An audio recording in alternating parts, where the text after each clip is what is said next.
This video is going to focus on individual files. If you're interested in collaborative files, please watch the next video. I'm in a file right now with links to documents, so I'm going to click on one of those links. And this document right here is a document that I currently don't own, but it's one that I can still have the power to make changes to. So I'm going to start by deleting pages, adding a page, and even adding content and changing it up how I like. Now, the thing is that this document is still living in somebody else's file system because they shared it with me. If I reset the page, I lose everything because I'm not actually working within my own file. As you can see, it all disappeared. So when I make these changes, I want to make sure I save it in my own file system. To do that, up at the top, I click on the Save. There's a drop-down arrow in the top menu, so I click that, and I'm going to click Save a Copy, rename this file, and I'm choosing an individual FluidMath document. Click Save. Now I'm still looking at the document that somebody else had created.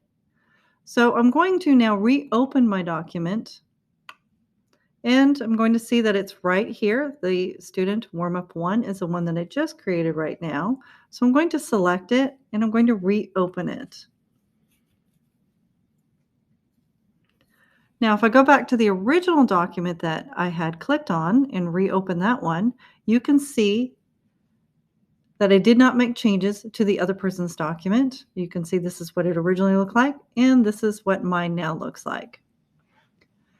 One thing to know and remember about individual documents is they don't actually autosave. That means it's important to periodically save as you work. For instance, I'm going to insert a math answer box.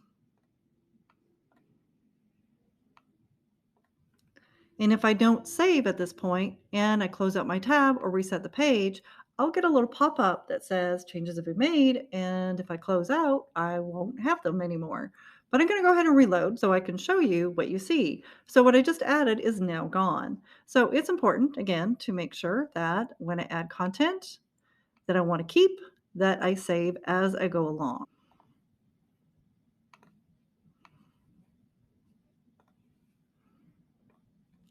So at this point, I'm going to save my document.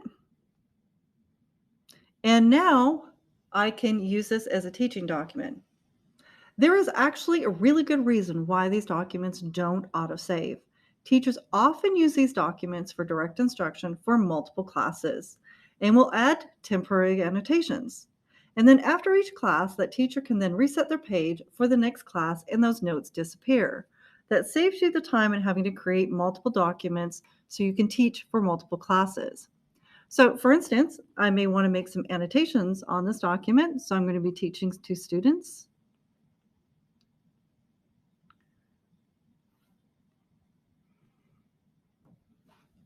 At the end of the period, I will likely want to remove all of those annotations, and all I have to do is reset the page, and now my page is ready to go for my next class.